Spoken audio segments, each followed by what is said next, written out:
वर्ष 1197 का दिन था वो। दोपहर होने में कुछ ही देर बाकी थी। पाटलिपुत्र से 90 किलोमीटर दूर दक्षिण पूर्व की ओर नालंदा की तरफ एक खतरा बढ़ता हुआ चला जा रहा था। इससे अनजान नालंदा में रहने और उसके विश्वविद्यालय में अध्ययन करने वाले सभी बुद्धिस्ट मॉन्क, गुरु, देश विदेश से पढ़ने आए विद्यार्थी और कई शोधकर्ता रोज की तरह अपनी दिनचर्या में व्यस्त थे। वातावरण में शांति इस तरह घुली हुई थी कि जैसे हवा में मध्यम मध्यम संगीत के सुर तैर रहे हों। उन्हें क्या पता था कि कुछ ही देर में उनके जीवन में एक ऐसा तूफान आने वाला है जिसका अंत उनके अंत के बाद भी अपने पीछे छोड़ जाने वाली तबाही के निशान आने वाली कई पीढ़ियों के दिलों में नासूर बनकर उन्हें पीड़ा पहुंचाता रहेगा। धर्मा नाम का एक बौद्ध किसी काम से नालंदा की लाइब्रेरी से बाहर निकला और नालंदा के मुख्य द्वार की ओर बढ़ने लगा। उसके कदमों की सुस्ती बता रही थी कि वो कहीं भी जाने की जल्दी में नहीं था। अभी कुछ ही कदम आगे बढ़ा था कि उसे पीछे से किसी ने पुकारा। पुकारने वाला भी एक बौद्ध भिक्षु ही था और उसका नाम आनंद था। धर्मा आनंद के पुकारने पर रुक गया। आनंद ने धर्मा के करीब आकर उससे पूछा, तुम ठीक तो हो धर्मा? हाँ, मगर मन थोड़ा विचलित हो रहा है। क्यों?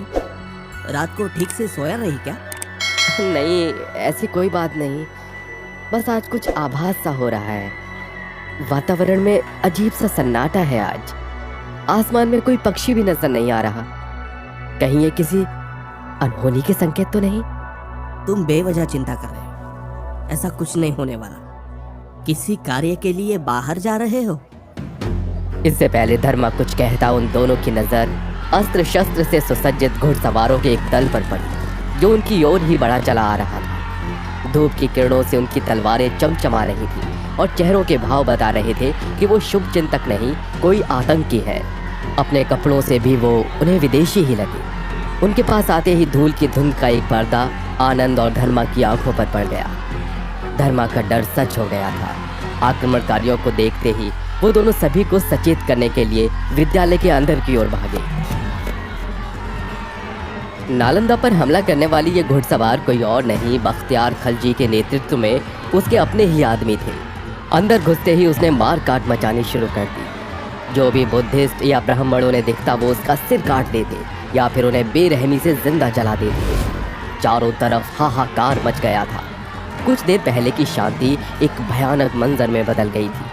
अपनी जान बचाने के लिए ब्राह्मण चीखते चिल्लाते इधर से उधर भाग रहे थे। नालंदा की जमीन पर खून से लथपथ लाशों की संख्या बढ़ती जा रही थी और फिर धीरे धीरे चीखों की आवाज़ें आना कम होती गई और थोड़ी ही देर में वहाँ एक भयावह सन्नाटा छा गया। नालंदा अब बख्तियार खिलजी के कब्जे में था। कब्जा होते ही उसके आदमियों ने नालंदा की सारी धन दौलत अपने अधिकार में ले ली। इस लूटपाट के दौरान वो नालंदा की विशाल लाइब्रेरी तक भी पहुंचे।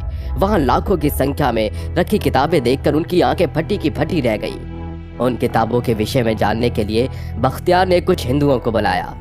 उनसे उसे ज्ञात हुआ कि ये जगह एक महाविद्यालय है और इन किताबों में भारत वंश की अब तक की सभी कला, संस्कृति और विद्याओं के ज्ञान का भंडार है जिन्हें प्राचीन समय से ऋषि मुनियों ने अपने अनुभव से अर्जित किया था।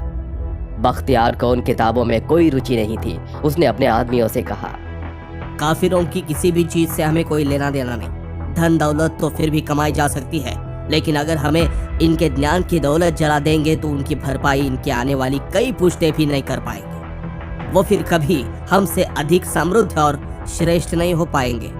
और फिर बख्तियार के हुक्म पर उसके आदमियों ने पहले उन सभी हिंदुओं को मारा जिन्हें उन्होंने उन किताबों के विषय में जानने के लिए बुलवाया था। फिर जाते जाते उन्होंने नालंदा की लाइब्रेरी में आग लगा दी। कुछ ही क्षणों में वहां रखी लाखों की संख्या में किताबें और पांडुलिपियां धू धू कर जलने लगी। किताबों की संख्या का अंदाजा इस बात से लगाया जा सकता है कि उस आग को बुझने में पूरे 3 महीने लगे। कहते हैं वहां कम से कम 90 लाख किताबें थीं। हालांकि बहुत से बुद्धिस्ट और ब्राह्मण वहां से जान बचाकर भागने में कामयाब भी हो गए थे, मगर जो नरसंहार बख्तियार और उसकी आर्मी ने उस दिन नालंदा में किया था वो मनुष्य सभ्यता के इतिहास पर एक काला धब्बा है। जान बचाकर भागने वाले सभी बुद्धिस्ट और ब्राह्मण जाते जाते अपने कपड़ों में छिपाकर कुछ महत्वपूर्ण पांडुलिपियां भी अपने साथ ले गए थे जो आज भी कहीं न कहीं सुरक्षित है। भागे हुए ब्राह्मणों और बौद्ध भिक्षुओं में से कुछ ने नेपाल में शरण ली, तो कुछ ने तिब्बत में, तो कुछ ने भारत से बाहर कहीं और। नालंदा को तबाह करने वाला बख्तियार खिलजी कौन था, कहाँ से आया था? वो कौन सी प्रचलित कहानी है जो ये बताती है कि बख्तियार ने नालंदा को क्यों नष्ट किया?